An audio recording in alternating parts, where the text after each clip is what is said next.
Assalamualaikum warahmatullahi wabarakatuh. Perkenalkan, nama saya Herni Jara Kahila dari kelas 8F. Di sini saya akan mempresentasikan rangkuman PPKN bab 5, yaitu Sumpah Pemuda dalam Bingkai Bhinneka Tunggal Ika. Oke, sebelum masuk ke pematerian, kita menyimak video berikut ini. Tanah Indonesia. Dua. Kami putri Indonesia.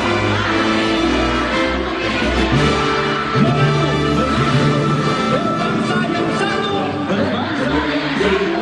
Bangsa Indonesia. Di Batavia tanggal 27 hingga 28 Oktober 1928, para pemuda itu berkumpul, mengucap ikrar yang dikenang hingga hari ini. Ikrar Sumpah Pemuda yang menegaskan cita-cita untuk bersatu, mendirikan sebuah bangsa, bangsa Indonesia. Kongres Pemuda kedua yang melahirkan Sumpah Pemuda adalah cikal bakal sekaligus tonggak utama dalam sejarah pergerakan kemerdekaan Indonesia. Pergerakan organisasi politik dan aksi massa yang dulu tak saling terhubung akhirnya diikat oleh sebuah kesamaan imajinasi tentang sebuah bangsa yang merdeka, berdaulat, adil, dan makmur. Pergerakan Jong Java, Jong Celebes, Jong Madura, Jong Sumatera, dan Jong-Jong lainnya tidak lagi terserak dalam gerakan-gerakan tanpa poros yang kuat.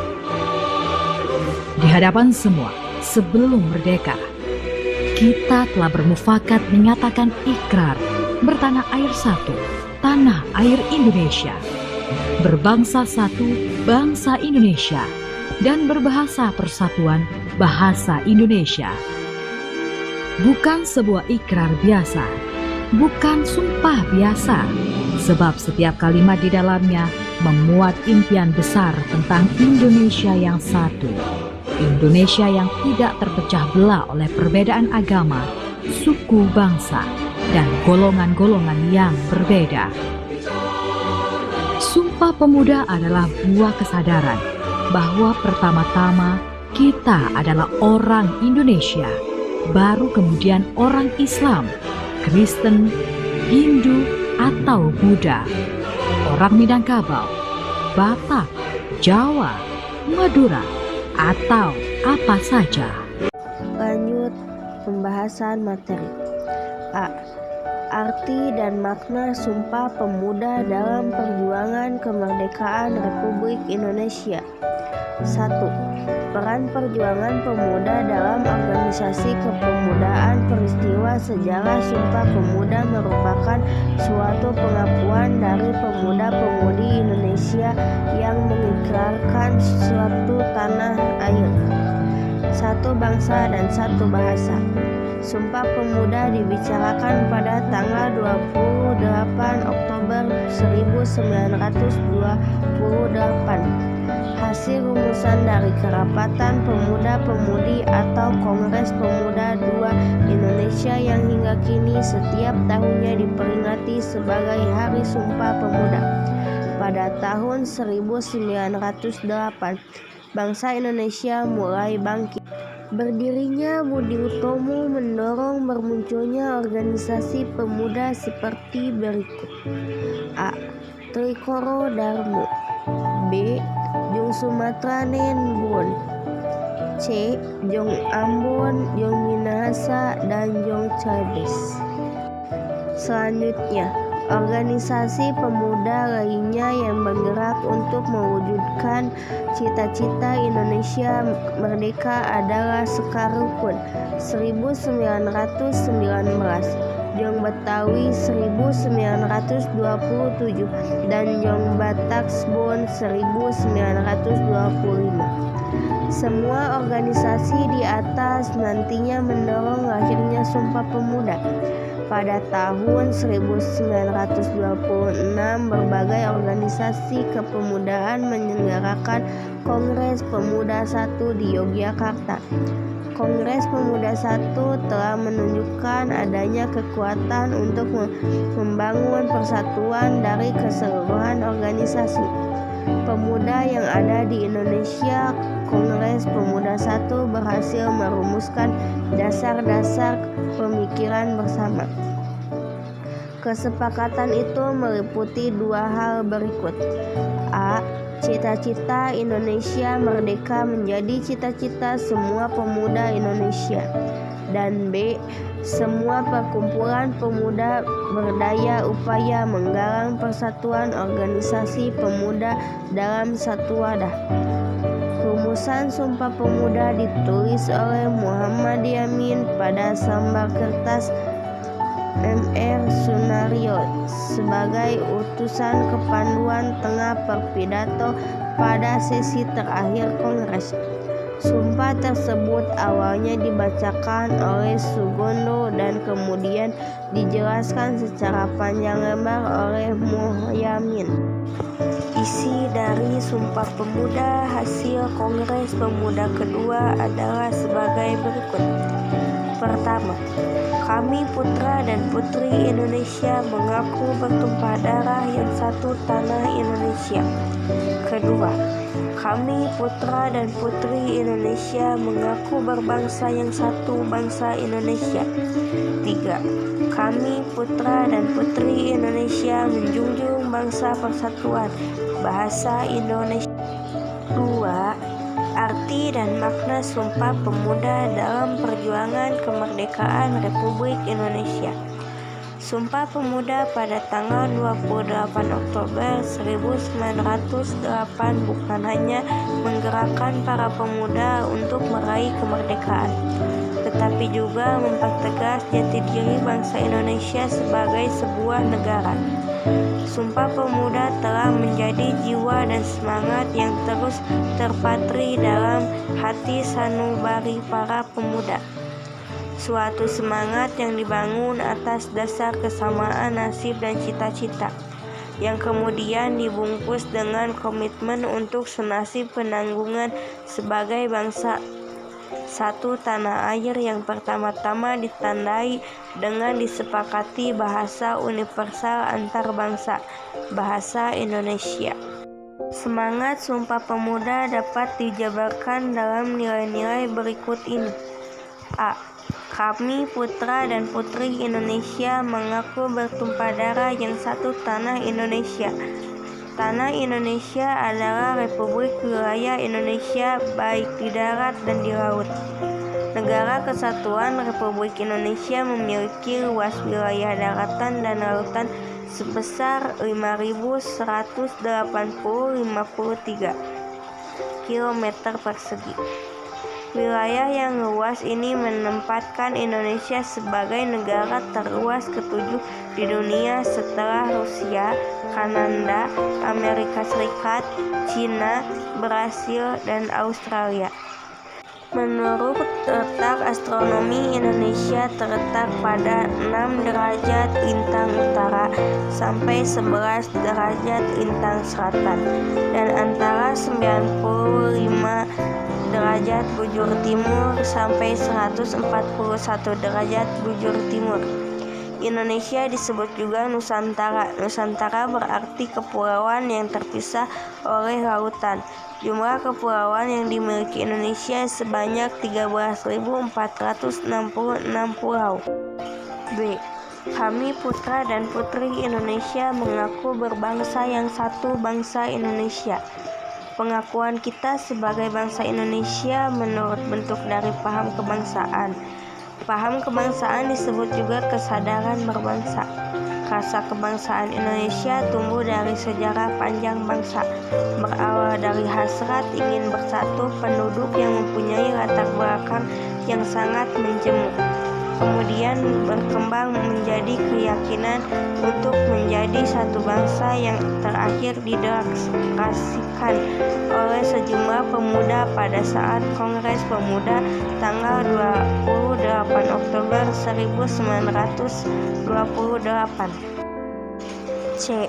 Kami putra dan putri Indonesia menjunjung bahasa persatuan bahasa Indonesia. Sumpah Pemuda menegaskan bahwa bahasa persatuan adalah bahasa Indonesia. Bahasa Indonesia memiliki peran yang sangat menentukan dengan perkembangan kehidupan bangsa Indonesia. B. Memakai semangat kejuangan pemuda dan perjuangan kemerdekaan Republik Indonesia. Sejarah mencatat beberapa perjuangan nasional berjuang dan meninggal di usia muda. Para pahlawan tersebut diantaranya sebagai berikut: Wage Rudolf Supratman, Khairil Anwar, Walter Vansittart, 4 Igusti Ngurah Rai. Adapun nilai-nilai luhur yang terkandung dalam Sumpah Pemuda adalah sebagai berikut: 1. Cinta bangsa dan tanah air. 2. Persatuan. 3. Sikap rela berkorban. 4. Mengutamakan kepentingan bangsa. 5. Dapat menerima dan menghargai perbedaan. 6. Semangat persaudaraan. Dan 7. Meningkatkan semangat gotong royong atau kerjasama. C. Semangat Sumpah Pemuda masa sekarang. Terjadinya Sumpah Pemuda pada tanggal 28 Oktober 1928 itu sendiri menunjukkan bahwa pemuda Indonesia memiliki hal-hal berikut: A. Potensi. B. Tanggung jawab. C. Hak. D. Karakter. E. Aktualisasi diri. Dan E. Cita-cita. Perjuangan pemuda di masa lalu tentulah perbedaan dengan perjuangan generasi muda zaman sekarang. Pemuda zaman sekarang hidup dengan aman dan bebas, tidak ada tekanan dan peperangan. Dalam menuntut ilmu pun, semua warga negara dapat mendapatkan pendidikan yang sama dan sederajat. Tidak terlalu sulitnya tantangan yang dihadapi pemuda sekarang. Hal yang dibutuhkan dari peran generasi muda yaitu isi kemerdekaan ini dengan kegiatan-kegiatan yang bersifat positif. Kegiatan positif pemuda terutama pelajar di samping giat belajar diantaranya mengikuti kegiatan memupuk rasa cinta tanah air dan patriot bangsa seperti aktif di organisasi sekolah seperti PMR, OSIS, Pramuka, Paskibra. Pelajar yang aktif di organisasi kepemudaan mereka patut dianggap sebagai patriot bangsa yang mengisi kemerdekaan dengan karya nyata yang positif. Pemuda seharusnya memahami simbol-simbol negara dan bagaimana memperlakukan simbol-simbol negara tersebut. Memahami simbol-simbol negara bertujuan untuk memperkuat persatuan dan kesatuan negara kesatuan Republik Indonesia, menjaga kehormatan yang menunjukkan kedaulatan bangsa dan negara kesatuan Republik Indonesia dan menciptakan ketertiban, kepastian, dan standarisasi penggunaan bendera, bahasa, dan lambang negara serta lagu kebangsaan. Simbol-simbol negara menurut Undang-Undang No. 24 Tahun 2009 tentang bendera, bahasa, dan lambang negara serta lagu kebangsaan adalah sebagai berikut. Bendera negara yang dikibarkan pada Proklamasi Kemerdekaan Indonesia tanggal 17 Agustus 1945 di Jalan Pegangsaan Timur nomor 56 Jakarta disebut bendera pusaka Sangsaka Merah Putih. Bendera pusaka Sangsaka Merah Putih disimpan dan dipelihara di Monumen Nasional Jakarta. Bendera negara terutama di instan pemerintahan wajib dikibarkan tiap hari. Sekolah sebagai instansi pemerintahan tentunya wajib mengibarkan bendera merah putih setiap hari. Bendera negara dapat dikibarkan atau dipasang pada A. Kendaraan atau mobil dinas. B. Pertemuan resmi pemerintahan atau organisasi. C. Perayaan agama atau adat. D. Pertandingan olahraga. Atau E. Perayaan atau peristiwa lain. Setiap orang dilarang: A. Merusak, menyobek, menginjak, membakar, dan melakukan perbuatan lain dengan maksud menodai, menghina, atau merendahkan kehormatan bendera negara. B. Memakai bendera negara untuk reklame atau iklan komersial. C. Mengibarkan bendera negara yang rusak, robek, luntur, kusut, atau kusam. 2. Bahasa. Bahasa Indonesia yang dinyatakan sebagai bahasa resmi negara dalam Pasal 36 Undang-Undang Dasar Negara Kesatuan Republik Indonesia tahun 1945 bersumber dari bahasa yang diikrarkan dalam Sumpah Pemuda tanggal 28 Oktober 1928 sebagai bahasa persatuan dan dikembangkan sesuai dengan dinamika peradaban bangsa. Bahasa Indonesia berfungsi sebagai jati diri bangsa, kebanggaan nasional, sarana persatuan berbagai suku bangsa, serta sarana komunikasi antar daerah dan antar budaya daerah. Bahasa Indonesia berfungsi sebagai bahasa resmi kenegaraan, pengantaran pendidikan, komunikasi tingkat nasional, perkembangan budaya nasional, transaksi dan dokumentasi niaga, serta sarana perkembangan dan pemanfaatan ilmu pengetahuan, teknologi, seni, dan bahasa media massa. 3. Lambang negara. Lambang negara Kesatuan Republik Indonesia berbentuk Garuda Pancasila yang kepalanya menoleh lurus ke sebelah kanan. Perisai berupa jantung yang digantung dengan rantai pada leher Garuda, dan semboyan Bhinneka Tunggal Ika ditulis di atas pita yang dicengkeram oleh Garuda. Memiliki paruh, sayap, ekor, dan cakar yang mewujudkan lambang tenaga pembangunan. Garuda memiliki sayap yang masing-masing berbulu 17, ekor berbulu 8, pangkal ekor berbulu 19, dan leher berbulu 45. Di tengah-tengah perisai sebagaimana dimaksud dalam Pasal 46 Undang-Undang No. 24 Tahun 2009 tentang bendera, bahasa, dan lambang negara, serta lagu kebangsaan, terdapat sebuah garis hitam tebal yang melukiskan khatulistiwa pada perisai bagaimana dimaksud dalam Pasal 46. Terdapat 5 buah ruang yang mewujudkan dasar Pancasila sebagai A. Sila pertama dilambangkan dengan cahaya di bagian tengah perisai berbentuk bintang yang bersudut 5. B. Sila kedua dilambangkan dengan tali rantai bermata bulatan dan persegi di bagian kiri bawah perisai. C. Sila ketiga dilambangkan dengan pohon beringin di bagian kiri atas perisai. D. Sila keempat dilambangkan dengan kepala banteng di bagian kanan atas perisai. E. Sila kelima dilambangkan dengan kapas dan padi di bagian kanan atas perisai. 4. Lagu kebangsaan.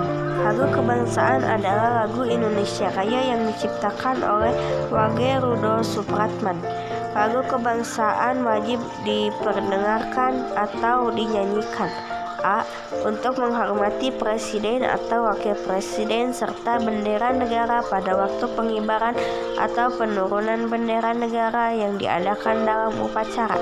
B. Dalam acara resmi yang diselenggarakan oleh pemerintah, dalam acara ataupun kompetisi ilmu pengetahuan, teknologi, olahraga internasional, dan seni internasional yang diselenggarakan di Indonesia, dan lain sebagainya. Oke teman-teman, sampai sini dulu ya ringkasan bab 5-nya. Sampai jumpa, terima kasih. Assalamualaikum warahmatullahi wabarakatuh.